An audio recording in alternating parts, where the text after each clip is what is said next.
Assalamualaikum warahmatullahi wabarakatuh, selamat pagi, salam sejahtera, salam sehat, Om Swastiastu, Namo Buddhaya, salam kebajikan. Apa kabar seluruh mahasiswa dimanapun Ananda berada? Pada pertemuan hari ini kita akan membahas tentang esensi dari filsafat Pancasila dimulai dari pengertian dan sejarah filsafat hingga konsep filsafat Pancasila dalam pembangunan karakter bangsa. Terlebih dahulu kita awali dengan ruang lingkup filsafat. Pertama, hakikat filsafat. 1. Definisi filsafat secara etimologi. Secara etimologi, yang dimaksud filsafat adalah istilah kata yang berasal dari dua suku kata bahasa Yunani yakni dari philos dan sopein. Arti philos adalah mencintai, mencari, dalam konteks fundamental. Sedangkan arti kata sopein adalah cinta kebijakan, kebenaran, dan kearifan. Jadi filsafat adalah cinta kebijaksanaan, love of wisdom, dalam arti luas. Seorang filosof-filosofer adalah pencinta, pendamba dan pencari kebijaksanaan atau kebenaran. 2. Definisi filsafat secara terminologi. Secara terminologi, merupakan ilmu yang membahas hakikat segala sesuatu yang ada, seperti manusia, alam semesta dan Tuhan. Apabila meninjau definisi filsafat dalam aspek historisnya, maka filsafat adalah induk segala ilmu sebelum banyaknya dan berkembangnya nama ilmu-ilmu seperti saat ini. Awalnya, filsafat direnungkan dan ditemukan dengan objek materianya adalah manusia, alam semesta dan Tuhan yang apabila dilihat dari dimensinya kebanyakan membahas tentang manusia. Objek formal filsafat berada perenungan atau refleksi terhadap segala sesuatu, seperti manusia, alam dan Tuhan untuk memahami hakikat keberadaannya. Sebagai kajian, ciri berpikir filsafat adalah metodis, sistematis, koheren, radikal, komprehensif, rasional, dan universal. Kedua, filsafat secara historis. Jika melihat berbagai literatur yang ada, filsuf generasi awal yang dikenal dunia yakni adalah Thales yang hidup antara 625 sebelum Masehi sampai 545 sebelum Masehi.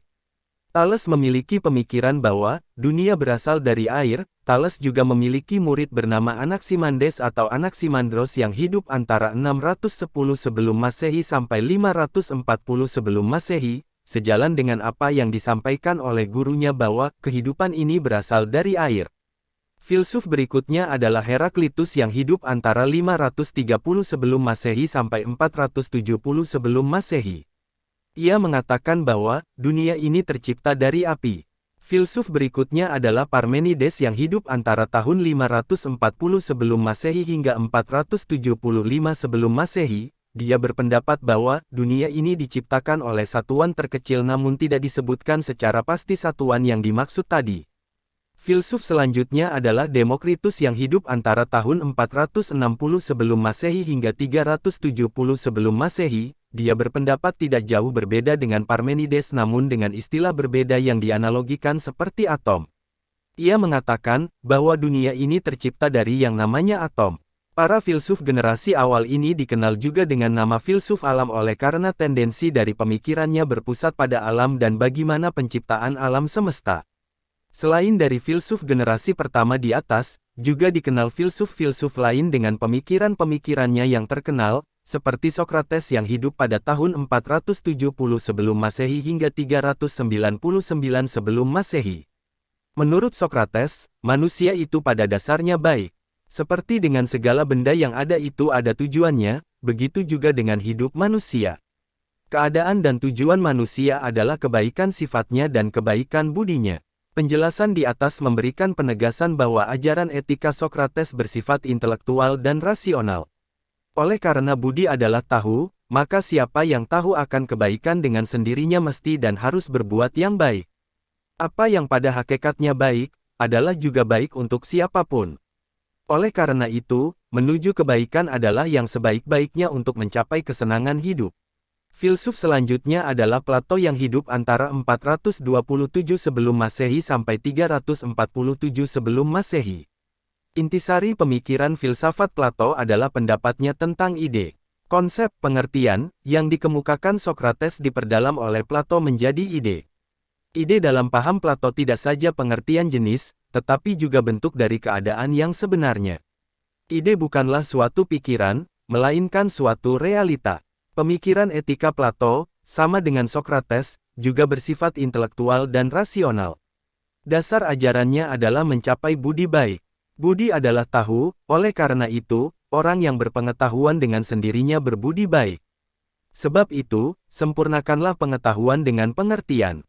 Filsuf selanjutnya adalah Aristoteles yang lahir pada tahun 384 sebelum Masehi hingga 322 sebelum Masehi. Aristoteles sendiri juga merupakan murid dari Plato. Aristoteles terkenal sebagai bapak logika. Logika tidak lain dari berpikir secara teratur menurut urutan yang tepat atau berdasarkan hubungan sebab dan akibat. Ia sendiri memberi nama model berpikirnya tersebut dengan nama analitika, tetapi kemudian lebih populer dengan sebutan logika. Aristoteles berpendapat bahwa segala yang terjadi di dunia ini adalah suatu perbuatan yang terwujud karena Tuhan pencipta alam. Selain itu, bahwa tiap-tiap yang hidup di alam ini merupakan suatu organisme yang berkembang masing-masing menurut suatu gerak tujuan. Alam tidak berbuat dengan tidak bertujuan. Oleh karena itu, Aristoteles dipandang sebagai pencetus ajaran tujuan, teleologi. Aristoteles dengan pandangannya ini telah meletakkan dasar bagi prinsip perkembangan. Pemikiran etika Aristoteles pada dasarnya serupa dengan etika Sokrates dan Plato.